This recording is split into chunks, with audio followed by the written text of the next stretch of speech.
नटराजन एवं भुवनेश्वर कुमार राजस्थाনের বিপক্ষে এই দুজনের বোলিং দেখলাম, দুজনের ডেথ ওভার বোলিং দেখলাম, মন্ত্রমুগ্ধের মতন দেখলামও বলা যেতে পারে, আবার বলা যেতে পারে যে ফ্যাল ফ্যাল করে চেয়ে দেখলাম।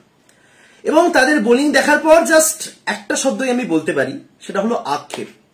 আক্ষেপ বাড়লো এই দুজনের বোলিং দেখার পর, শুধুই আক্ষেপ বাড়লো। এটা ভেবে যে এই দুজনকে তো আমরা পাচ্ছি না টি-20 বিশ্বকাপে।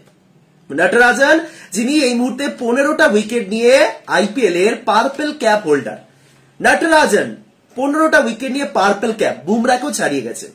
এবং ভুবনেশ্বর কুমার যিনি লাস্ট ওভারে 13 রান ডিফেন্ড করে একটা অসাধারণ কামব্যাক করলেন, যেখানে সামনে রহমান পাওয়ালের মতন একজন ব্যাটার দাঁড়িয়ে রয়েছে।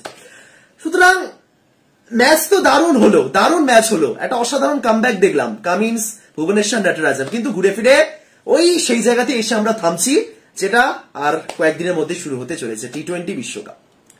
থাঙ্গারাসু নটরাজন যিনি আজ তার বোলিং ফিগার ছেড়ে দিন, বোলিং ফিগার তো অনেক কথাই বলে। নটরাজন আজকে 4 ওভারে 35 রান দিয়ে 2 উইকেট নিয়েছেন। 35টা রান অনেক বেশি হতে পারে, আবার অনেক ক্ষেত্রে দারুণ বোলিংও হতে পারে। ফিগার ছেড়ে দিন, তার ইম্প্যাক্ট যেভাবে বোলিংটা করলেন, লাস্ট তার যে শেষ ওভারটা করলেন। ভুবনেশ্বর কুমার তিনি আজকে 4 ওভারে 41 রান দিয়েছেন, কিন্তু 3টে উইকেট, বিশেষ করে লাস্ট যে ওভারটা। প্যাট কামিন্স 4 ওভারে 34 রান, তার সাথে 2 উইকেট। আনবিলিভেবল ডেথ বোলিং তিনজনের, যেখান থেকে ম্যাচটা বার করলেন অসম্ভব ছিল এবং অসাধারণ ছিল। ম্যাচের 18তম ওভার পর্যন্ত, 19তম ওভার পর্যন্ত 1 সেকেন্ডের জন্য মনে হয়নি এই ম্যাচটা কোনোভাবে জিততে পারে হায়দ্রাবাদ। এই তিনজন অবিশ্বাস্য কাজ করে দেখালেন। এবং দুর্ভাগ্যবশত এই তিনজনের মধ্যে দুজন ভারতীয় দলের প্রাক্তন ক্রিকেটার, ভুবি এবং নটরাজন। আমি জানি না ভুবনেশ্বর এবং নটরাজনকে ফিউচার প্ল্যানিং এ কোনোদিনও ভাবা হবে বা আদৌ এই টি-20 বিশ্বকাপের জন্য ভাবা হয়েছিল, আমি সত্যি জানি না। কিন্তু আপনি এই দুজনের পারফরমেন্স দেখুন এবং একই সঙ্গে দেখুন যারা ভারতীয় দলে এই মুহূর্তে সুযোগ পেয়েছে। পরশুদিন দল নির্বাচন হয়েছে, তাই তো? পরশুদিন দল নির্বাচন হয়েছে এবং তারপর থেকে সেই সমস্ত প্লেয়ার যারা ভারতীয় দলে সুযোগ পেয়েছেন তাদের কিছু পারফরমেন্স। হার্দিক পান্ডিয়া 1 বলে 0, শিবম দুবে 1 বলে 0, সঞ্জু স্যামসন 3 বলে 0, রোহিত শর্মা 5 বলে 4, সূর্যকুমার 6 বলে 10, জাদেজা 4 বলে 2, ইউজবেন্দ্র চাহাল 4 ওভারে 62 রান, অর্শদীপ সিং 4 ওভারে 52 রান। এটাই দেখে চলেছি। আইপিএল এ কে কেমন খেলছেন তার উপর ভিত্তি করে জাতীয় দলে কে কেমন খেলবেন সেটা হবে না কখনো, আমি জানি পারফরমেন্স বদলে যেতেই পারে। কিন্তু ওই একটা মনের শান্তি যেটা থাকে না, সেই মনের শান্তিটা স্কোয়াড সিলেকশনের পর থেকে তো অন্তত পাচ্ছি না। পজিটিভ থাকা তো পরের ব্যাপার, পজিটিভ তো অবশ্যই থাকতে হবে, কিন্তু যে একটা শান্তি তাও মেনে নিচ্ছিলাম, ঠিক আছে এরা করে দেবেন। কিন্তু আজকে লাস্ট ওভারে যেটা দেখলাম আজকের ম্যাচে, শুধুমাত্র আক্ষেপটুকুই বাড়লো যে ভুবনেশ্বরকেও পাচ্ছি না, নটরাজনকেও পাচ্ছি না। যাই হোক, দারুণ একটা ম্যাচ হলো। আমি আজকের আইপিএল ম্যাচ সম্পর্কে একটু কম বলবো, তার থেকে বেশি বরং বলবো ভারতের প্রেস কনফারেন্সটা নিয়ে। আজকে এই রোহিত শর্মা এবং তার সাথে অজিত আগারকার প্রেস কনফারেন্সে এসেছিলেন এবং অ্যাকচুয়ালি আমি তারা যে প্রেস কনফারেন্সে এসেছেন, সাংবাদিকদের উত্তর দিয়েছে, এটাতেই আমি অ্যাকচুয়ালি কিছুটা খুশি। এই যে স্কোয়াড নিয়ে আমাদের মনে এত প্রশ্ন, এত আলোচনা, রিঙ্কু কেন নেই, কেন হার্দিক পান্ডিয়া রয়েছেন, কেন ভারতের 4টে স্পিনার, প্রচুর আলোচনা হয়েছিল, প্রচুর সমালোচনা হচ্ছিল এবং প্রশ্ন ছিল। সেই প্রশ্নের কিছু অ্যান্সার দিয়েছে। প্রত্যেকটা অ্যান্সার যে তারা 100% ক্লিয়ার থেকে দিয়েছেন তেমনটা নয়, কিন্তু অ্যাটলিস্ট অ্যান্সার দিয়েছে। দর্শকরা বা সমর্থকরা এই স্বচ্ছতাটুকু চায় যে কেন হলো, কি কারণে হলো এবং কি প্ল্যানিং ছিল, দ্যাটস ইট। যাই হোক, আজকের ম্যাচ সম্পর্কে কি বলবো, দারুণ একটা ম্যাচ দেখলাম।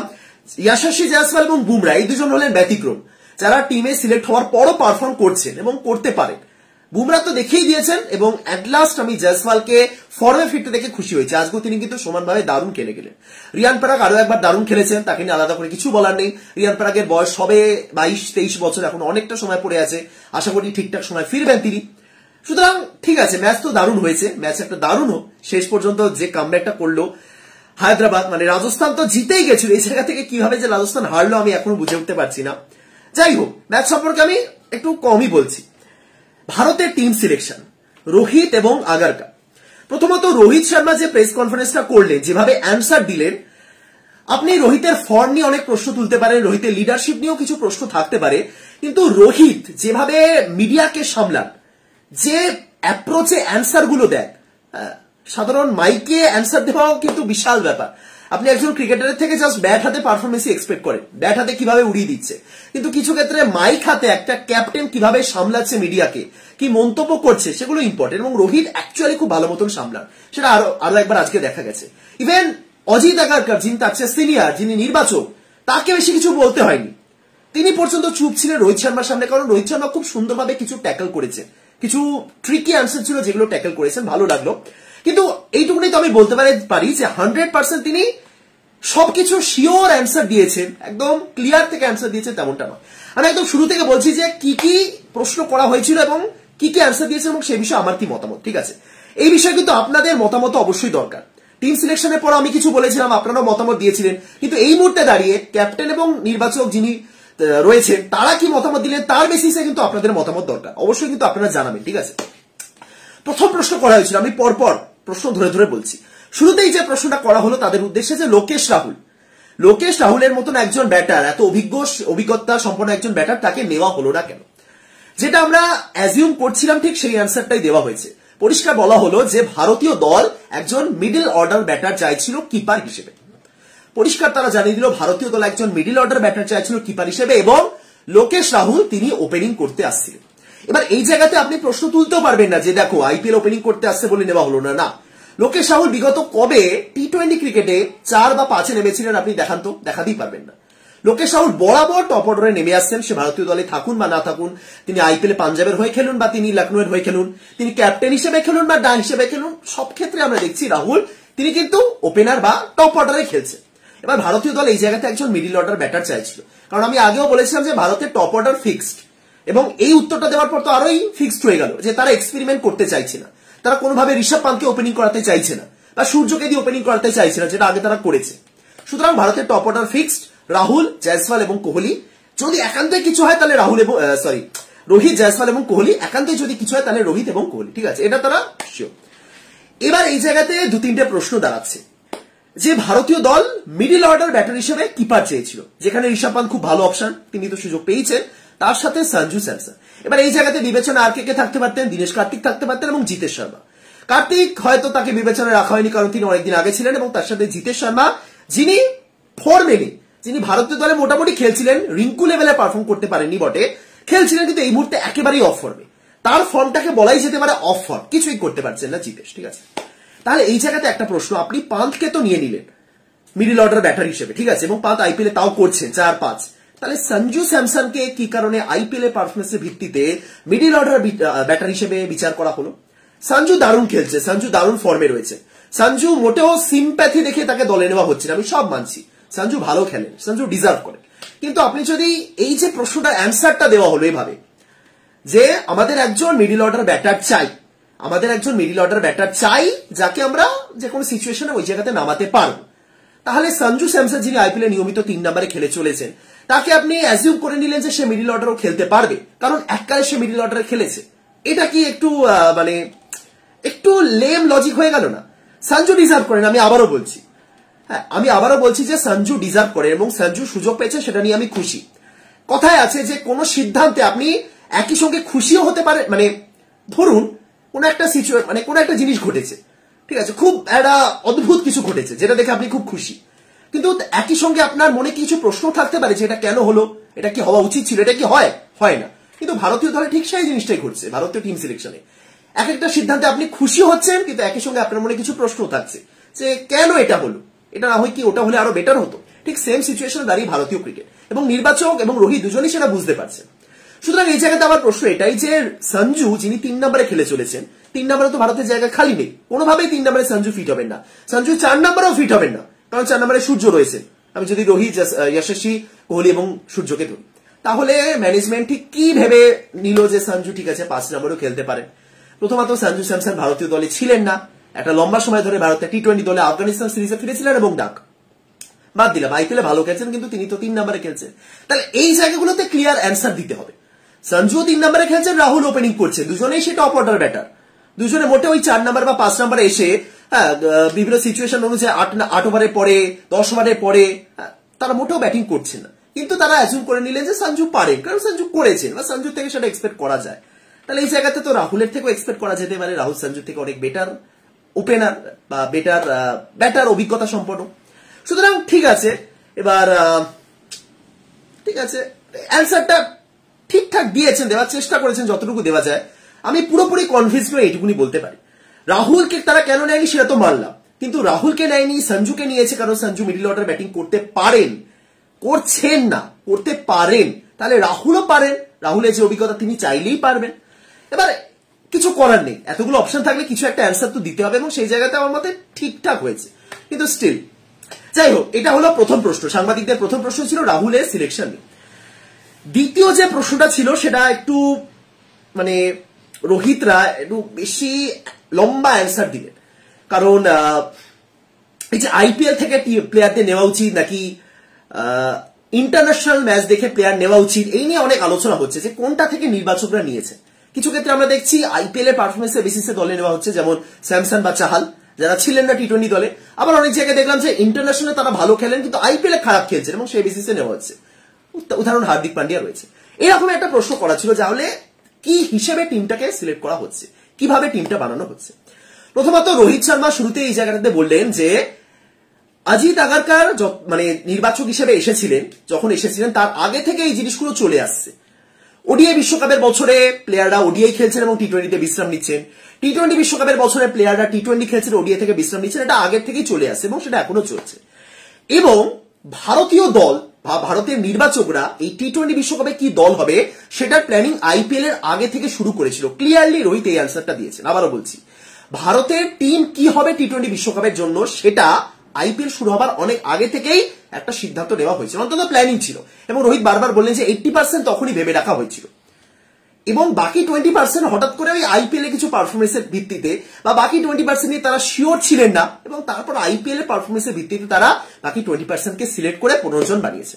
একদম ক্লিয়ারলি অ্যান্সারটা দিয়ে দেওয়া হলো যে 80% আগে থেকে ঠিক ছিল, বাকি 20% পরে গিয়ে সিদ্ধান্ত বদল করা হয়েছে। ঠিক আছে, এর সাথে তিনি একটা কথা অ্যাড করেছেন যেটা কিছুটা সার্কাস্টিক বটে, কিছুটা সমালোচকদের ইনডিরেক্টলি অ্যান্সার দেওয়া বটে। তিনি বলেছেন এবার আইপিএল এ তো অনেকেই ভালো খেলছে, হঠাৎ করে কেউ একটা সেঞ্চুরি করলেন বা হঠাৎ করে কেউ একটা 5 উইকেট তুলে নিলেন, তার মানে যে তাকে টিমে নিতে হবে এমনটা নয়। আমাদের প্ল্যানিং এ কিন্তু 80% অলরেডি সিলেক্টেড ছিল। এই জায়গাতে রোহিত কিন্তু কিছুটা খোঁচা মেরেছে। আমি বলছি না যে এটা উচিত হয়নি, বাট তিনি দিয়েছেন, অ্যান্সার দিয়েছে। আমাদের তো মনে তো প্রশ্ন ছিল যে সন্দীপ শর্মা 5টা উইকেট তুললেন, ভালো বোলিং করছে, তিনি কেন খেললেন না। রোহিত বলেছেন আইপিএল এ সবাই ভালো খেলেন, হঠাৎ করে কেউ 5টা উইকেট তুললেই যে তাকে নিতে হবে এমনটা নয়। ঠিক আছে, অ্যান্সার খুব ভালো। এবার এই জায়গাতে তাহলে প্রশ্ন হচ্ছে খালিল আহমেদ, তিনিও তো হঠাৎ করে ভালো খেলছে, তিনি 5টা উইকেটও তোলেননি, তাহলে হঠাৎ করে খালিল কিভাবে টিমে এলেন? খালিল আহমেদকে নিয়ে প্রশ্নটা কিন্তু থাকছে যে খালিল কিভাবে টিমে এলেন। আপনার 80% আগে থেকে সিলেক্টেড ছিল, আমি ধরলাম বাকি 20% খালিল ঢুকেছে, হ্যাঁ রিজার্ভে আছে তাও খালিল ঢুকেছে, কিন্তু ওই 20% যদি খালিল ঢুকতে পারেন তাহলে এই 20% এর মধ্যে কেন মুকেশ নেই, কেন নটরাজন নেই, এরা কেন নেই, এটা হলো প্রশ্ন। সুতরাং ওই 20% কিসের বেসিসে? প্রথমে 80% আমি মানলাম যে 80% দিয়ে শিবম দুবে এসেছেন, দুবে আইপিএলও ভালো খেলেছেন, তার আগে ইন্টারন্যাশনাল ভালো খেলেছিলেন, কোহলি, সূর্য যারা ইন্টারন্যাশনালে ভালো খেলেছে তাদেরকে আগে থেকে ভেবে রাখা হয়েছিল এরা আইপিএলে যদি 0 রানও করে, এরা যদি 10-এর অ্যাভারেজও ব্যাটিং করে, এদেরকে আমরা খেলাবো। বাকি ওই 20% এর মধ্যে তাহলে খালিল আহমেদ ঠিক কোন অ্যাঙ্গেল থেকে ঢুকলেন? যিনি ভালো বোলিং করছে, যিনি বাহাতি অপশনও হবেন, কিন্তু বাহাতি অপশন আমাদের কাছে রয়েছেন নটরাজন। খালিল কি ডেথ ওভারে পারফেক্ট প্লেয়ার? ডেথ ওভারে কি তিনি এই ভুবনেশ্বরের মতন বোলিং করবেন? করবেন না। আমি ভূমিকেও বাদ দিলাম, কিন্তু নটরাজন তো সেটা করে চলেছেন। তাহলে নটরাজন যেখানে নেই, তাহলে খালিল কোন ভিত্তিতে ওই 20% অগ্রাধিকার পেলেন? এটাই হলো আমার প্রশ্ন। এবং ওই যে 80-20 কথাটা বলা হলো, তাহলে ফার্স্ট 80% রিঙ্কুকে তারা রাখেনি। আমার তো এটাই হলো সবচেয়ে বড় প্রশ্ন। রোহিত যে এই প্রশ্নটা ডিরেক্ট কথা বলে দিলেন, আমরা তো এটাই ভাবছিলাম যে আইপিএল এর পারফরমেন্সের ভিত্তিতেই সবাইকে নেওয়া হচ্ছে। ঠিক আছে, রোহিত ক্লিয়ার করলেন যে না, শুধুমাত্র আইপিএল না, আইপিএল থেকে আমরা 20% বদল করেছি। 20% নিয়ে আমাদের মনে একটু প্রশ্ন ছিল, একে রাখবো নাকি রাখবো না, এবং বাকি আইপিএল থেকে আমরা সেটা বুঝে গেছি। তাহলে রিঙ্কু ওই 80% এর মধ্যে জায়গা পাননি, এটা শুনে আমি সবচেয়ে আশ্চর্য হয়েছি। যে প্লেয়ারটা এত ভালো ব্যাটিং করেছে, সেও নির্বাচকদের একটা দ্বিধায় ছিল নির্বাচকরা যে একে রাখা যেতে পারে না। আইপিএল দেখে তবে সিদ্ধান্ত নিতে হলো যে রিঙ্কুকে রাখা যাবে না। তাকে নিয়ে বলা হয়েছে যে রিঙ্কু কিছুই ভুল করেনি, কিন্তু বাদ দিতেই হয়েছে, কিছু করার ছিল, তাকে বাদ দিতে হয়েছে। আমি সব মানছি। রিঙ্কুর জায়গায় হার্দিক কেন সুযোগ পেয়েছেন বা রিঙ্কুর জায়গায় দুবে কেন সুযোগ পেয়েছেন, প্রশ্নটা সেটা নয়। আবারও বলছি, ভারতীয় টিমে এত অপশন রয়েছে না, এই মুহূর্তে দাঁড়িয়ে আপনি যদি বলেন কেন হার্দিক আছেন, কেন রিঙ্কু নেই, কেন দুবে আছেন, কেন রিঙ্কু নেই? তাহলে আপনার প্রশ্ন কিন্তু ঠিকঠাক হচ্ছে না। আপনার প্রশ্ন শুধু এটুকুই হওয়া উচিত, কেন রিঙ্কু নেই। কার জায়গায় রিঙ্কু নেই সেটা ইম্পর্টেন্ট নয়, বাকি যারা রয়েছেন, যারা সুযোগ পেয়েছেন, প্রত্যেকেই কোনো না কোনো ভাবে ডিজার্ভিং, কিন্তু রিঙ্কু কোনো জায়গা থেকে এদের থেকেও বেশি ডিজার্ভিং। প্রশ্নটা সেই জায়গায়। তাহলে আমার প্রশ্ন এটাই যে ওই 80% রিঙ্কু কিভাবে সুযোগ পেলেন না, কিভাবে তিনি ডিজার্ভিং হলেন না 89 গড় এবং 176 স্ট্রাইক রেট থাকা সত্ত্বেও? এই প্রশ্নটা কিন্তু অ্যাকচুয়ালি মানে অবাক করা ব্যাপার। রিঙ্কু সিং এর দলে না থাকা সবাইকে অবাক করেছে। কিভাবে রিঙ্কু সিং দলে থাকতে পারলেন না? আমি দেখছিলাম রিঙ্কু সিং এর বাবা পর্যন্ত বলেছেন যে রিঙ্কু অ্যাকচুয়ালি কষ্ট পেয়েছে, দুঃখ পেয়েছে। রাহুল তারপরে যে ম্যাচটা খেলেছেন, রাহুলকে দেখেও মনে হচ্ছে তিনি বিধ্বস্ত। রবি বিষ্ণই রান আউট করার পর যেভাবে সেলিব্রেট করলেন আগের ম্যাচে, তাকেও দেখে মনে হচ্ছিল তিনি ফিউরিয়াস হয়ে গেছেন।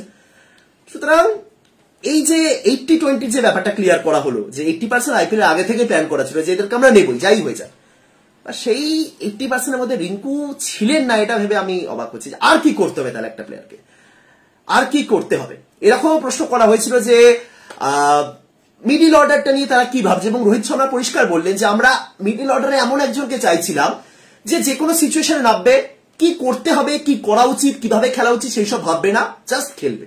সিম্পল বলেছে। অর্থাৎ আপনাকে অ্যাঙ্কারের রোল পালন করতে হবে, আপনাকে মেরে খেলতে হবে, আপনাকে স্ট্রাইক রোটেট করতে হবে, এই বোলারকে চুজ করে মারতে হবে, একে সম্মান দিতে হবে, সেই সব ভাববে না। তাদের এমন একটা প্লেয়ার দরকার ছিল, সেই হিসাবে তারা শিবম দুবের নাম বলেছে। পারফেক্ট, শিবম দুবে দারুণ খেলে। রিঙ্কু কি সেরকম নন? রিঙ্কু কি বুঝে শুনে ধৈর্য ধরে খেলেন? রিঙ্কু কি ডান হাতি বাঁ হাতি মানে সরি স্পিনার পেসার সবকিছু বিবেচনা করে কাকে মারবো সেই হিসাবে কি রিঙ্কু খেলেন? ম্যাচুরিটি রিঙ্কুর মধ্যেও রয়েছে, কিন্তু রিঙ্কু তো ফিনিশারের সেই জায়গাটাতে খেলেন যখন আমি অ্যাকচুয়ালি বুঝে উঠতে পারছি না।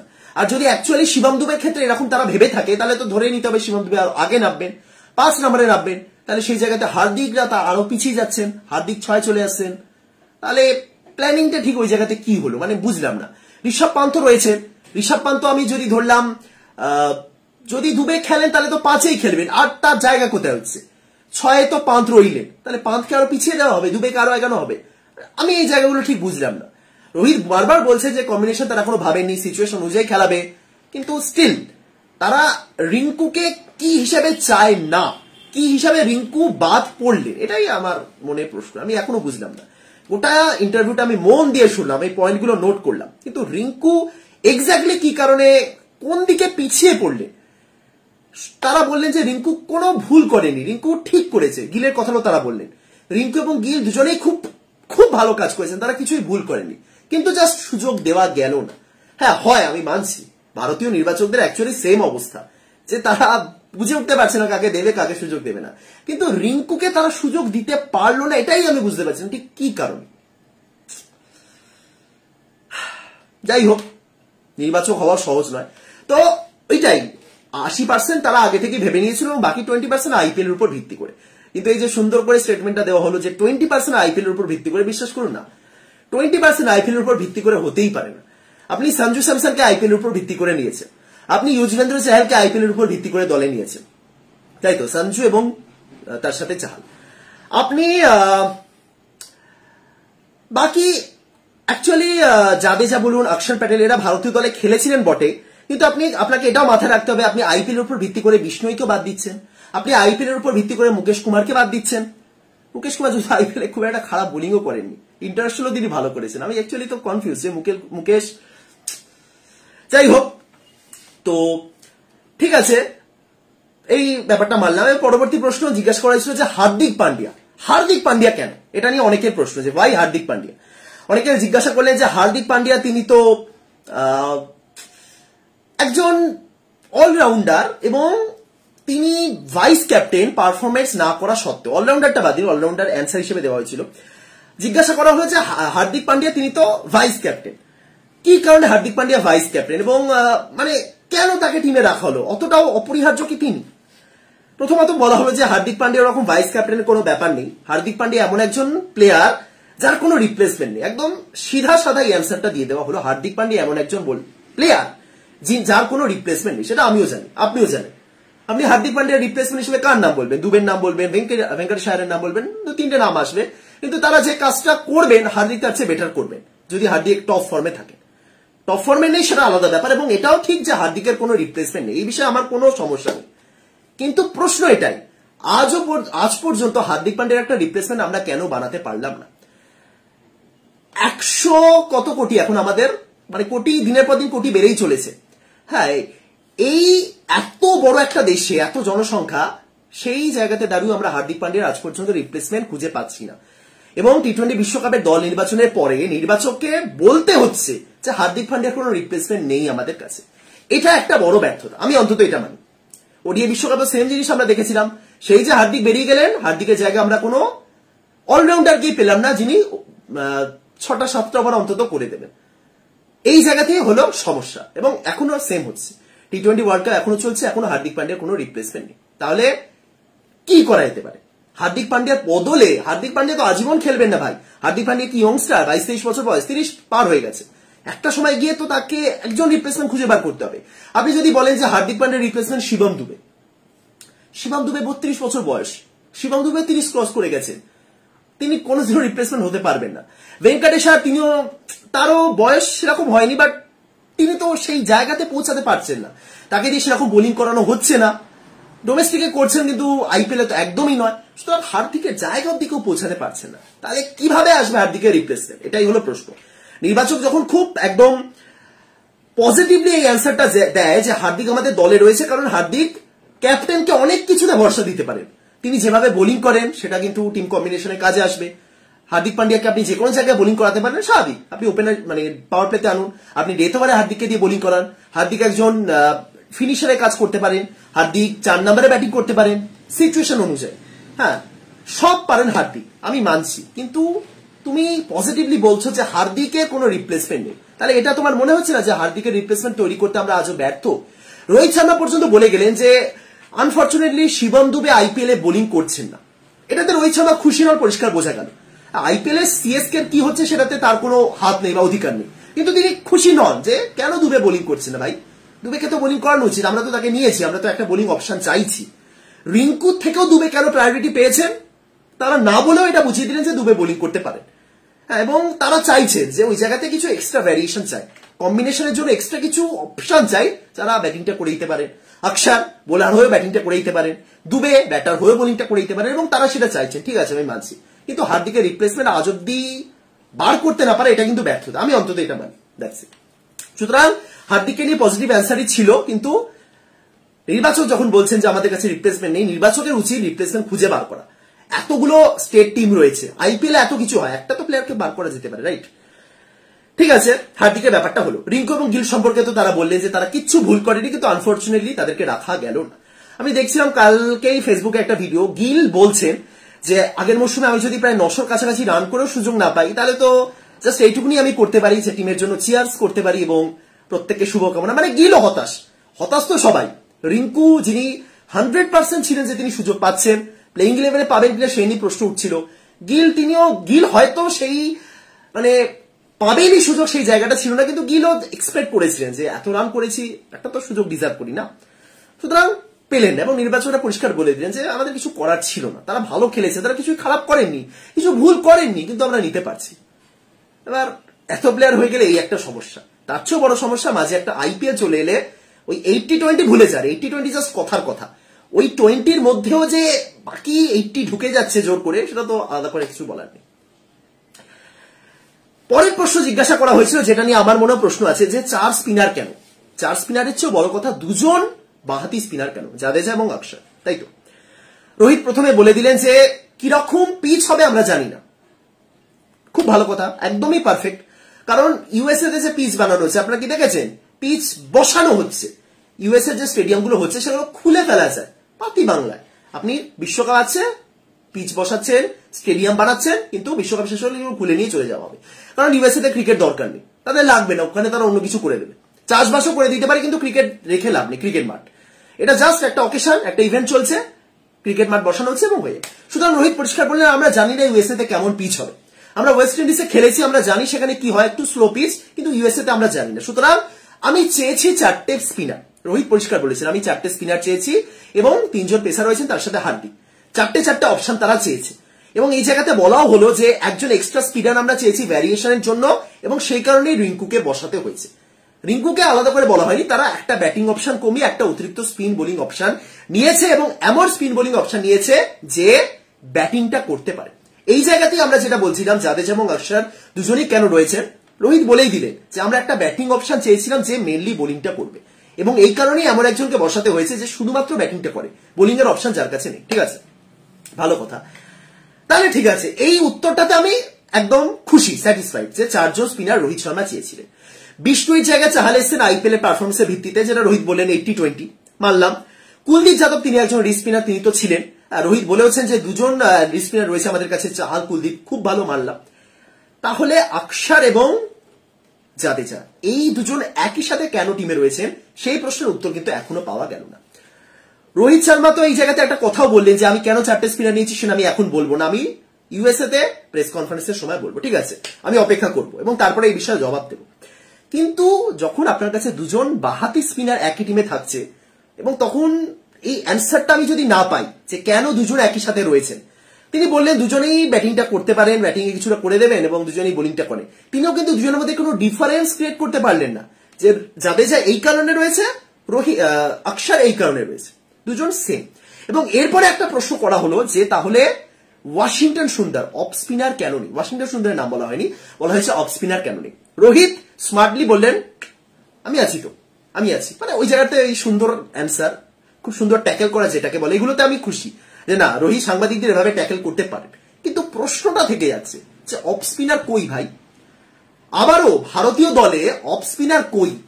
হার্দিক পান্ডিয়াটা তো খুবই সমস্যা, একটা অলরাউন্ডার ভারত পাচ্ছে না। অফ স্পিনারটা অতটাও সমস্যা নয়, কিন্তু অফ স্পিনার কই? টি-20 বিশ্বকাপ শুরু হচ্ছে, কোনো অফ স্পিনার তোমার প্ল্যানিং এই নেই, এটা কিন্তু মানা যায় না। ওয়াশিংটন সুন্দরের নামই রোহিত বললেন, আর কেউ নেইও, ওয়াশিংটন সুন্দর ছাড়া আর কোনো অফ স্পিনার নেইও ভারতের কাছে। এবং মানে অশ্বিন বাদ দিয়ে, অশ্বিন তো বহুদিন খেলেন না, অশ্বিন এবং ওয়াশিং দুজনেই রয়েছে। অশ্বিনের ক্ষেত্রে রোহিত তো বললেন যে ঠিক আছে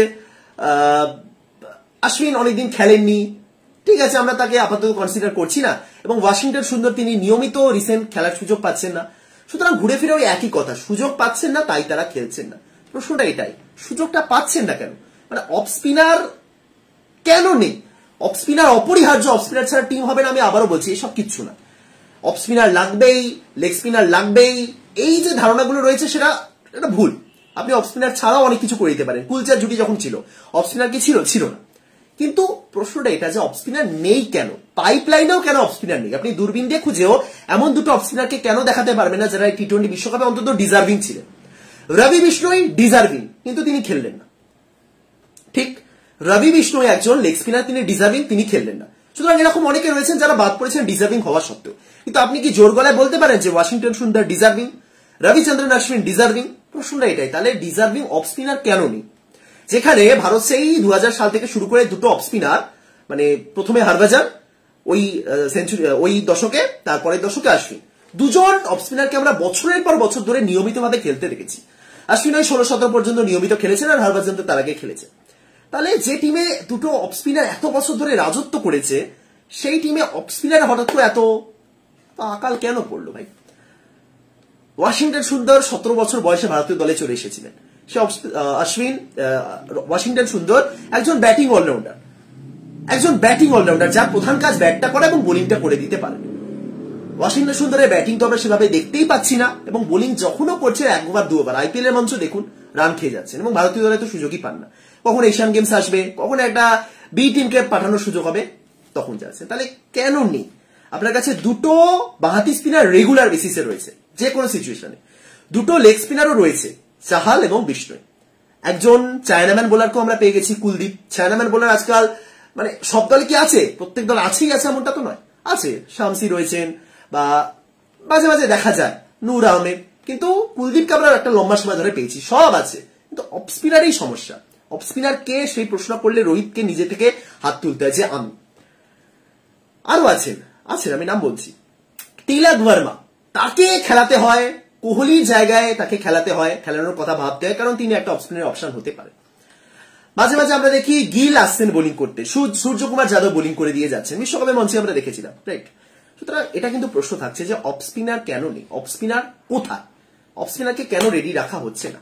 ওয়াশিকে রেডি রাখতে হবে আমি বলছি না, কিন্তু 2-3টে অফ স্পিনার আপনি দেখুন বাকি দলগুলোতে একটা না একটা অফ স্পিনার তো রয়েছে, মানে লেগ স্পিনার তো ঠিক আছে, লেগ স্পিনার টি20তে খুব ভালো, চায়নাম্যান তো বিলাসিতা, অফ স্পিনার তো একটা মানে নেসেসিটি হওয়া উচিত কিছু ক্ষেত্রে। সেই জায়গাতে ভারত কিন্তু লিমিটেড ওভারে মিস করছে একজন অফ স্পিনারকে। 4 জন স্পিনারের মধ্যে যদি একটা লেগ স্পিনার, একটা অফ স্পিনার, একটা চায়নাম্যান, একটা বাঁহাতি স্পিনার থাকতো, একদম পারফেক্ট হয়ে যেত। কিন্তু গোটা টিমে দুটো বাঁহাতি থাকা সত্ত্বেও একটা অফ স্পিনার ধারে কাছেও নেই। এই প্রশ্নগুলো রোহিত অ্যান্সার দিয়েছেন বটে, কিন্তু তিনি নিজেও জানেন তিনি স্যাটিসফাইড অ্যান্সার দিতে পারেন। 4টে স্পিনার রোহিত বলেছেন যে পরে জানাবো, এখন জানাচ্ছি না, আমি অপেক্ষা করছি, পরের মাসেই তো বিশ্বকাপ। সেখানে তিনি সাংবাদিক সম্মেলনে কি বলেন যে কেন 4টে স্পিনার তিনি চেয়েছেন। এটা ঠিক যে তিনি জানেন না কি সিচুয়েশন, কি ভ্যারিয়েশন হবে, কিরকম কম্বিনেশন বানানো যেতে পারে, দেখা যাক কি বলে। পরের প্রশ্ন খুব বোকা বোকা ছিল, সাংবাদিকরাও মাঝে মাঝে খুব বোকা বোকা প্রশ্ন করেন, এবং তার কারণ কিছু অডিয়েন্সের বোকা বোকা কি বলবো ম্যাচ রিডিং বলুন, বোকা বোকা কিছু প্রশ্ন বলুন, সেগুলোই সাংবাদিকরা ডেলিভার করেন আর কি এই কোচ, ক্যাপ্টেন, নির্বাচকদের। প্রশ্ন করা হলো বিরাট কোহলির স্ট্রাইক রেট নিয়ে কি বলবে। রোহিত দেখলাম হাসছেন, একদম হেসে দিয়েছে, ঠিক করেছে, রোহিত হাসছেন। একটা সাংবাদিক খুব সুন্দর কিছু প্রশ্ন হচ্ছিল, লজিক্যাল প্রশ্ন, তার মাঝে ঢুকিয়ে দেওয়া হলো কোহলির স্ট্রাইক রেট। এবার হ্যাঁ, আমি বলছি না যে কোহলি স্ট্রাইক রেট নিয়ে আলোচনা করা উচিত না, এটাই তো সবচেয়ে হট টপিক ছিল, কিন্তু স্টিল আপনি একটা টিম সিলেক্ট হওয়ার পরও যখন কোহলি স্ট্রাইক রেট কেন, কি কোহলি কেন সুযোগ পেয়েছে সেই নিয়ে প্রশ্ন থাকে, তখন কিন্তু মুশকিলের ব্যাপার। কোহলি স্ট্রাইক রেট নিয়ে একটা সিঙ্গেল প্রশ্ন থাকা উচিত না, এবং তারা বলেই দিয়েছে। আগাকার স্ট্রাইক রেট দিয়ে শুরু করেছেন বটে, কিন্তু শেষ করলেন এক্সপিরিয়েন্স এবং প্রেশার হ্যান্ডেলে। Perfect answer. প্রথমত কোহলি স্ট্রাইক রেট নিয়ে প্রশ্নটা ওঠে কেন আমি সেটাই বুঝতে পারি না। ওই একটা 73 বলে ওই ইনিংসটা দেখে, স্লো সেঞ্চুরি দেখে কিছু কিছু সিচুয়েশনে আপনি প্রশ্ন তুলতেই পারেন যে কোহলি ঠিকঠাক হচ্ছে না, আরো বেটার খেলতে হবে, এত স্ট্রাইক রোটেট করার দরকার নেই, একটা 4-6 মেরে খেলুন, সে একটা ম্যাচ অনুযায়ী প্রশ্ন তুলতে পারে। কিন্তু টি20 বিশ্বকাপের সিলেকশনের পর তার স্ট্রাইক রেট কেন খারাপ, সেটা নিয়ে তো অদ্ভুত প্রশ্ন, তাই না? তিনি শুরু করলেন যে কোহলি স্ট্রাইক রেট ঠিকই আছে, সিচুয়েশন অনুযায়ী তিনি খুব ভালো খেলতে পারেন এবং তিনি জানেন কি করবেন, এবং শেষ করলেন এক্সপিরিয়েন্স দিয়ে, যে এক্সপিরিয়েন্স দরকার। হ্যাঁ, আমরা মানছিলাম একটা সময় গিয়ে যে আমরা মানি, তিনি বলেছেন আমরা মানি যে এই জিনিসগুলো দরকার, কিন্তু এটা ওয়ার্ল্ড কাপ, এটা আইপিএল নয়, এটা নর্মাল একটা র্যান্ডম ম্যাচ নয়, এটা ওয়ার্ল্ড কাপ, এখানে এক্সপিরিয়েন্স ম্যাটার করে, এবং শেষ পর্যন্ত প্রেশার হ্যান্ডেল করতে পারছেন কে কতটা সেটা ম্যাটার করে। এবং কোহলির থেকে বেটার প্রেশার হ্যান্ডেল কেই বা আছেন, কেউ নেই, তার ধারে কাছে কেউ যেতে পারবেন এই ভারতীয় দলে। সুতরাং কিছু কিছু ক্ষেত্রে না স্ট্রাইক রেট অনেক পিছিয়ে যান, এক্সপিরিয়েন্স, প্রেশার হ্যান্ডেল করার তার ক্যাপাবিলিটি, সেগুলো গ্রেটার দেন স্ট্রাইক রেট, এবং সেটাই তো প্রমাণিত হয়ে গেল। যাই হোক, কোহলিটা খুব একটা বোকা বোকা অ্যান্সার, এইটুকুনি আমি মানে প্রশ্ন আমি এটুকুনি জানি। আরো একটা অদ্ভুত প্রশ্ন ছিল, রোহিত শর্মা একদম উড়িয়ে দিলেন। জিজ্ঞাসা করা হলো যে বিশ্বকাপে বুমরার পার্টনার কে হবে। এটা আমাদের একটা চিন্তার ব্যাপার, আমি জানি। বিশ্বকাপে বুমরার পার্টনার কে হবে, স্বাভাবিক যেভাবে বোলিং হচ্ছে, নটরাজন বা ভুবি আজকে যে বোলিংটা করলেন, এইগুলোর পর তো আরো প্রশ্ন উঠবে যে ভাই আর্শদীপ, সিরাজ বা আবেশ খান এরা কি কতটা ভালো হবে, যদিও আবেশ ভালো বোলিং করছেন, ইভেন আজকেও ভালো বোলিং করেছে। তো প্রশ্ন জিজ্ঞাসা করা হলো ক্লিয়ার যে বুমরার সঙ্গে বোলিং পার্টনার কে হবেন, ফাস্ট বোলিং পার্টনার। রোহিত বললেন 5 তারিখ ম্যাচ ভারতের, এখন কেনই বা আমরা ঠিক করবো এবং কেনই বা বলবো যে কে হতে পারেন বুমরার পার্টনার। এটা যেমন একদিকে একটা সুন্দর অ্যান্সার, সুন্দর কাউন্টার অ্যান্সার, যে ভাই কি এখন 1 মাস দেরি আছে, সবকিছু তুমি চাও, এখনই কি টিম আমি বলে দেবো, এখনই কি আমি টিম বলে দেবো যে এটা আমার প্লেইং 11 এটাই খেলবে, পাকিস্তান তৈরি হোক। একদিকে এটা যেমন সুন্দর অ্যান্সার, ঠিক একই দিকে এটাও প্রমাণ করে দেয় যে টিম এখনো জানে না যে বুমরার সাথে বেস্ট পার্টনার কে হবে, এবং টিম এটাও জানে যে বুমরা অপরিহার্য, বুমরার সাথে একজন পার্টনারকে চুজ করতে হবে, টিম এটা জানে। এই জায়গাতে কিন্তু সমস্যা, টিম জানে ভারতের পেস বোলিং এর অবস্থা কি। টিম ওই যে 20% মধ্যে নটরাজনকে ঢোকাতে পারেনি, খালিলকে ঢুকিয়েছে, মুকেশকে বাদ দিয়েছে, সিরাজ আর্শদীপকে দিয়েছে, সেটা হয়তো ম্যানেজমেন্টের জন্য মানে নির্বাচকদের জন্য কঠিন ছিল, কিন্তু তারা জানে বুমরা এখানে এক এবং অদ্বিতীয়, তার সঙ্গে আরেকজনকে খুঁজতে হবে, এবং তারা জানে না যে কে। আমি শিওর বলছি যে আজ যদি এই আর্শদীপ এবং সিরাজের মধ্যে একজন টপ ফর্মে থাকতেন, তাহলে রোহিত বলতেন যে মেবি আর্শদীপ ভালো ফর্মে রয়েছেন, এই কথাটা তো তিনি উল্লেখ করতেন। তিনি বলতে পারলেন না, কারণ আর্শদীপ এবং সিরাজ কেউই সেই জায়গাতে পৌঁছাতে পারছেন। ঠিক আছে, তবুও অ্যান্সারটা ভালো ছিল, এবং সাংবাদিকরা এই ধরনের কোয়েশ্চেন গুলো করে নিজেরাই একটু হাসির পাত্র হচ্ছে, আর কিছু না। যাই হোক, আর সবশেষে একটা কি বলবো, একটা একদম 20 ছুঁড়ে দেওয়া বলে না, সেরকম একটা 20 প্রশ্ন ছুঁড়ে দিয়েছিল, যেটার কাউন্টার করার মতন এনার্জি, কাউন্টার করার মতন অ্যান্সার রোহিতের কাছে ছিল না। খুব সুন্দর একটা কোয়েশ্চেন করেছে, অনেকে ইগনোর করেছে এবং এটা নিয়ে বেশি লেখালেখি হচ্ছে না।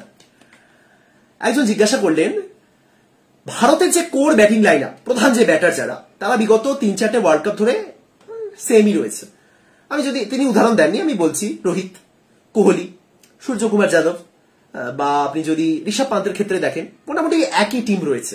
পান্ত আগে বিশ্বকাপে খেলেনি, সেটা আলাদা ব্যাপার, বাট ওই একই টিম ঘুরে ফিরে। তারপরে তিনি বললেন যে ভারত তো জিততে পারছে না, কিন্তু শেষ 3-4টে ওয়ার্ল্ড কাপ ধরেই একই কোর টিম, তাহলে কেন? সহজ প্রশ্ন, আমি বাংলায় বলছি, কেন, কি কারণ? ওই একটু দেখলাম, তাকালেন, তারপরে বললেন যে একটা ডিপ্লোম্যাটিক অ্যান্সার যাকে দেওয়া বলে, যে না, এরা ভালো, এর এক্সপিরিয়েন্সড, এদের অভিজ্ঞতা রয়েছে, এরা ভালো খেলছে, ইত্যাদি ইত্যাদি। এবার এই জায়গাতে আমি অন্য একটা দলের এক্সাম্পল দিচ্ছি, যারা মেন্টালিটির দিক থেকে একদম চ্যাম্পিয়ন, অস্ট্রেলিয়া।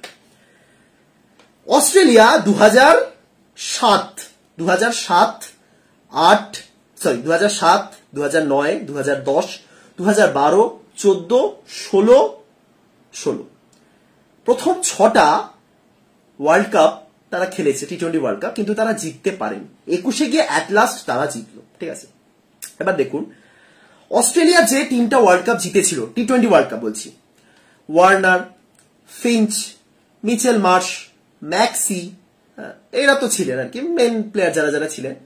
পরদিকে স্টোইনিস ছিলেন। তো এই টিমটা তারা ওয়ার্ল্ড কাপ জিতেছিল। স্মিথও মেবি ছিলেন। এবার আপনি দেখুন, এই সেম টিমটা সেই 2011-12 ওই সময় থেকেই খেলে চলেছে। স্মিথকে আমি যদি বাদ দিই, আপনি দেখুন, even Pat Cummins, Hazlewood, Zampa একটু পরে এসেছেন, বা স্টার্ক, তারাও খেলে চলেছে একটা লম্বা সময় ধরে। তারা 2012-তে ব্যর্থ হয়েছেন, 14-তে ব্যর্থ হয়েছেন, 16-তে ব্যর্থ হয়েছেন, অ্যাট লাস্ট 21-এ এসে জিতলেন। মাঝে একটা 15 ওয়ার্ল্ড কাপ তারা জিতেছেন, আমি মানছি, সেটা আলাদা ফরম্যাট মাথায় রাখতে হবে। T20 আর ODI সম্পূর্ণ আলাদা। হ্যাঁ, এবং ওই বছরগুলোতে তারা যে রেগুলার ফাইনালে পৌঁছাতো এমনটাও নয়। 2012-তে ফাইনালে তারা পৌঁছায়নি, 14-তেও তারা ফাইনালে পৌঁছায়নি, 16-তেও তারা ফাইনালে পৌঁছায়নি। সুতরাং একটা টিম, একটা কোর ব্যাটার যারা, ম্যাক্সওয়েল 12-তে ছিলেন না, পরে এসেছেন, তাও আমি বলছি, ম্যাক্সি, ওয়ার্নার, ফিঞ্চ, এই কোর টিমটা তারাও সেম রেখেছে। তারা কিন্তু ওই জায়গা থেকে হেরে যায়নি, বা এমন ভাবেনি যে না, এই টিমটাকে বদলাতে হবে, তবেই ওয়ার্ল্ড কাপ আসবে। সুতরাং অনেকে এই ধারণাটা রাখেন যে বারবার কেন সিনিয়র প্লেয়ার, বারবার কেন যারা বিশ্বকাপ জেতাতে পারছে না তাদেরকে কেন নেওয়া হচ্ছে। হ্যাঁ, ইরফান পাঠান তো কয়েকদিন আগে দেখলাম এক জায়গায় বলেছেন যে আমরা ঠিক করলাম এই ব্যর্থতার পরে একটা ইয়ং টিমকে খেলাবো, আমরা সেরকম একটা টিম বানালাম, তারপরে হঠাৎ করে আমাদের মনে হলো যে না, আমাদের এক্সপিরিয়েন্স দরকার, আবারও সেই টিমে ফিরে এলাম। এটা কি ঠিক হচ্ছে? ইরফান পাঠান একটা খুব যুক্তিযুক্ত প্রশ্ন করেছেন, এবং এই সাংবাদিকের প্রশ্নটাও একই দিকে যায়, যে তাহলে কবে বদল হবে, কবে তোমরা এই জায়গা থেকে বেরিয়ে একটা নতুন টিম পাঠাবে, যে টিমে না থাকবে কোহলি, না থাকবে রোহিত, না থাকবে রাহুল, না থাকবে সূর্যকুমার, না থাকবে ঋষভ পান্ত, বা যারাই আর কি ব্যর্থ হচ্ছে। সেই জায়গাতে উত্তর রোহিত একটু ডিপ্লোম্যাটিক দিলেন, কিন্তু সেম জায়গাতে আমি যদি অস্ট্রেলিয়ার ব্যাপারটা উদাহরণ দিই, প্রশ্ন খুব ভালো, একদম ডাইরেক্ট প্রশ্ন। রোহিতকে যদি কেউ এই প্রশ্নটা করে যে তুমি তো ভাই 3টে বিশ্বকাপে ব্যর্থ হলে, আবারও তুমি সেই টিমেই রয়েছো, ক্যাপ্টেন হিসেবে রয়েছো, ইনডিরেক্টলি এটাই ইঙ্গিত করা হচ্ছে। প্রশ্নটা ভালো, কিন্তু ঠিক একই জায়গায় যদি আপনি অস্ট্রেলিয়াকে দেখেন, যারা বারবার ব্যর্থতার পরই সেম টিমই রেখেছে। এর মাঝে ইংল্যান্ড কিন্তু প্রায় বদল করেছে, অনেক ক্ষেত্রে ইংল্যান্ড বদল করেছে। ইংল্যান্ডের আজ থেকে 10 বছর আগে যে টিমটা ছিল, এই মুহূর্তে সেই টিমটার নেই, অনেক বদল হয়েছে ইংল্যান্ডের দলে। কিন্তু অস্ট্রেলিয়া মোটামুটি কোর ব্যাটিং লাইন আপটা একই রকম রেখেছে, ব্যাটিং কি বোলিংটাও সেই কামিন্স, হ্যাজেলউড, জাম্পা। সে T20-তে খেলুন, ODI-তে খেলুন, তারাই আছেন। জাম্পা বাদ দিয়ে বাকি 3 জন তো টেস্টেও রয়েছে। একটা কোর টিম, তারা দিনের পর দিন খেলে চলেছে। হ্যাঁ, তারা জিততে শুরু করেছে, কিন্তু মাঝের একটা লম্বা সময় 15 বিশ্বকাপটা বাদ দিয়ে তারা কিন্তু পুরোপুরি ব্যর্থ। 10 T20 বিশ্বকাপ, তারপরে 11 বিশ্বকাপ, 12 T20 বিশ্বকাপ, 13 চ্যাম্পিয়ন্স ট্রফি, 14 T20 বিশ্বকাপ, 15 বিশ্বকাপটা জিতলো, তারপরে 16 T20 বিশ্বকাপ, 17 চ্যাম্পিয়ন্স ট্রফি, 19 বিশ্বকাপ, পরপর কিন্তু তারা ব্যর্থ হয়েছে, কিন্তু কোর টিম তারা বদলায়নি। অস্ট্রেলিয়ার থেকে আপনি সবসময় বিশ্বকাপ এক্সপেক্ট করেন। অস্ট্রেলিয়া 6-7 বছরের মধ্যে মাত্র একটা ট্রফি জিতছে, আইসিসি ট্রফি, সেটা কিন্তু অড তাদের জন্য। 6টা-7টা তারা হারছে, ইভেন তারা একাধিক ক্ষেত্রে ফাইনালে পৌঁছাতে পারছে না, এটা মুশকিল। কিন্তু অস্ট্রেলিয়া কেন চ্যাম্পিয়ন মেন্টালিটির একটা টিম, তার কারণ হলো এইটা, কোর টিম তারা বদলায় এবং তাদের বিশ্বাস আছে কোর টিম জিততে পারে। তারা সেই বয়সে একদম শেষ পর্যায়ে গিয়ে জিতুক বা তারা আনএক্সপেক্টেড হঠাৎ করে জিতে যায়, সেটা আলাদা ব্যাপার, সে যেভাবেই হোক তারা জিতবে। এই জায়গাতে প্রশ্ন হচ্ছে এই ভারতীয় দলটা কি সেটা পারে, এবং যদি পারে কতদিন পর্যন্ত তাদের উপর ভরসাটা রাখা উচিত, এটা একটা সিম্পল প্রশ্ন। রোহিত, কোহলি, সূর্য, আমি তিনটে নামই বলছি, রোহিত, কোহলি, সূর্য, এই তিনজনই তো খেলে চলেছেন 21 সাল থেকে। 21-এ খেলেছেন, 22-এ খেলেছেন, 23-এ খেলেছেন, এটা 24। তাহলে এরা কতদিন পর্যন্ত খেলবেন, সিম্পল প্রশ্ন। কতদিন পর্যন্ত ম্যানেজমেন্ট মনে করবে যে এদেরকে খেলানো যায়। আমি এখানে কিন্তু রোহিত কতটা ভালো ব্যাটার, কোহলি কতটা দারুণ একজন ক্রিকেটার সেসব বলছি না। এখানে ঘুরে ফিরে ট্রফির প্রসঙ্গ, এবং সেটাই দেখতে চাই সবাই। তুমি ট্রফি পাচ্ছ না, তুমি বিশ্ব চ্যাম্পিয়ন প্লেয়ার, আমরা সবাই মানছি তোমরা খুব ভালো প্লেয়ার, তুমি একদম সেরা, তুমি একাধিক ম্যান অফ দ্য টুর্নামেন্ট হয়েছো, কিন্তু আমার দিনের শেষে ট্রফি চাই। তুমি কি ট্রফি দিতে পারছো? তুমি ট্রফি দিতে পারলে খুব ভালো, কিন্তু তুমি যখন ট্রফি দিতে পারছো না, আমি একদম বুকে পাথর রেখেই তোমাকে আমি মেনে নেবো যে তুমি আর টিমে নেই। অন্যরা এসে যদি সে ট্রফিটা দিয়ে দেয় তাহলে হয়ে গেল, অন্যরা যদি ট্রফি দিতে না পারে তাহলে ঠিক আছে, তুমিও পারোনি তারাও পারেনি, এইরকম একটা মেন্টালিটি কিছু সমর্থকদের মধ্যে চলে এসেছে।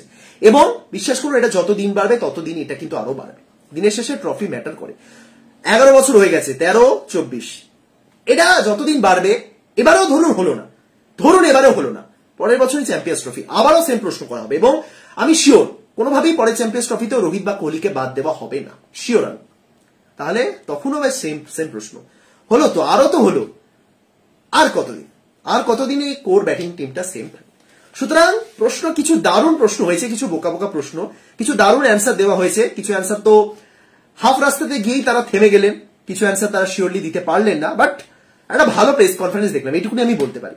অ্যাটলিস্ট যে ক্লিয়ারিটি গুলো দেওয়া দরকার ছিল, কেন এ আছেন কেন নেই, হয়তো যথাযথ, হয়তো বা তারা এমনি র্যান্ডম ঝেড়ে দিচ্ছেন, কিন্তু এই প্রেস কনফারেন্সে আমি অ্যাকচুয়ালি হ্যাপি। টিমের থেকে দিনের শেষে আমরা এটা চাই। কেন করছো, কি ভেবে করছো, হাজারবার সমালোচনা করবো, কেন করবো না ভাই? রিঙ্কু সিংকে তুমি দল থেকে বাদ দিয়েছো, কি কারণে বাদ দিয়েছো এখন আমি বুঝতে পারলাম না, হাজারবার বলবো, কিন্তু তুমি যে বাদ দিয়েছো এটা তুমি ক্ল্যারিফাই করছো, করার চেষ্টা করছো, এটাই অনেক। থ্যাংক ইউ, এটা দরকার ছিল। টি-20 বিশ্বকাপে অ্যাকচুয়ালি সেই ওভার এক্সপেকটেশনটা নেই। আমি গতবারের ওডিআই বিশ্বকাপে, যারা আমার ভিডিও দেখেছেন সবাই জানেন, আমি প্রত্যেক দিন বলেছি এটা ভারতের বেস্ট ওডিআই টিম ওয়ার্ল্ড কাপে, বেস্ট টিম, এর থেকে বেটার টিম ভারতের হতে পারে না। আমি প্রত্যেকদিন জোর গলায় বলেছি ভারত বিশ্বকাপ জিতবেই জিতবে, অস্ট্রেলিয়া হারিয়ে দেখা, তারা দেখিয়ে দিয়েছে। সেই কনফিডেন্স আমার ছিল যে এই টিমটা জিততে পারে, কিন্তু পারেনি। এই মুহূর্তে দাঁড়িয়ে সেই কনফিডেন্স নেই, আমার নেই, আপনার অনেকেরই নেই, এবং সেই জায়গাতেই ভারত রয়েছে। যারা ভারতকে সেমিফাইনালে রাখছেন তারাও কিন্তু বুকে অনেক আশা নিয়ে রাখছেন। ভারত যে সেমিফাইনালে যদি যায় সেটা কিন্তু আসলেই বড় ব্যাপার হবে, যাই হোক, ভিডিওটা এখানে শেষ করছি। দারুণ একটা ম্যাচ দেখলাম, বাট ওই যেটা দিয়ে শুরু করলাম সেটা দিয়ে শেষ করছি। দিনের শেষে শুধুই আক্ষেপ। একটা দারুণ বোলিং দেখলাম, নটরাজন অসাধারণ ম্যাচ জিতিয়ে দিলেন। অন্য সময় আমি এটা নিয়ে একদম উচ্ছ্বাস প্রকাশ করি, আপনারা দেখেছেন তো ভিডিও, একদম লাফাবো, কি ম্যাচ দেখলাম, ভুবনেশ্বর কুমার ওফ সেরা বোলিং, নটরাজন সেরা ডেথ বোলার, কোথা থেকে কামব্যাক করে পার্পল কাপ তুললেন, সেই ইমোশনটা আমি জাস্ট দমিয়ে রেখেছি এবং রাখতে বাধ্য হচ্ছি, কারণ আক্ষেপ, ঘুরে ফিরে ওই আক্ষেপই চলে আসছে যে পার্পল ক্যাপ মাথায় যে বোলারটা তার মেয়েকে কোলে নিয়ে মাঠে ঘুরছেন, হাসি মুখে ঘুরছেন, সেই প্লেয়ারটা নেই। সুযোগ ছিল, সেই প্লেয়ারটা আগেই করেছিলেন, এমন নয় যে এই বিশ্বকাপের পরে হঠাৎ করে জ্বলে উঠেছেন, সবাইকে প্রমাণ করতে হবে আমি খুব ভালো বোলার, আমাকেও নিতে পারতেন না। তিনি ভালো খেলে চলেছিলেন, তিনি নেই, তিনি রিজার্ভেও নেই এবং সুযোগ মেবি পাবেনও না। ভুবনেশ্বর কুমার তিনি তো বহুদিন আগেই বাদ পড়ে গেছিলেন, এখনো নেই, এবং আজকে ডেথ ওভারে সেই কাজটা করে দেখালেন যেটা এবারে অনেকেই করতে পারেননি, যাই হোক, কি আর করা যাবে, এভাবেই এগোবে আইপিএল। ভিডিওটা এখানে শেষ করছি, আশা করি সবাই ভালো আছেন, ভালো থাকুন, সুস্থ থাকুন। আইপিএল একেবারে শেষ লগ্নে চলে এসেছে প্রায়। পয়েন্টস টেবিল যদি এই মুহূর্তে বলি আমি, রাজস্থান স্টিল ইজিলি উঠবে, কলকাতাও সেকেন্ডে রয়েছে, লখনৌ বড় ভালো জায়গায়, চেন্নাই একটু চাপে, হায়দ্রাবাদ আজকে জিতে আবারও এগিয়ে এলো, মুম্বাই, গুজরাট, ব্যাঙ্গালোর অনেক পিছিয়ে গেছে, এদের পাঞ্জাবও সেম। দিল্লি আর চেন্নাই, লখনৌ, হায়দ্রাবাদ এই 4টে দল মোটামুটি লড়ছে। কলকাতাও কিন্তু খুব ভালো জায়গায়। দেখা যাক শেষ পর্যন্ত কি হয়। ভিডিওটা এখানে শেষ করছি, দেখা হচ্ছে পরের ভিডিওতে। তাদের সঙ্গে টাটা।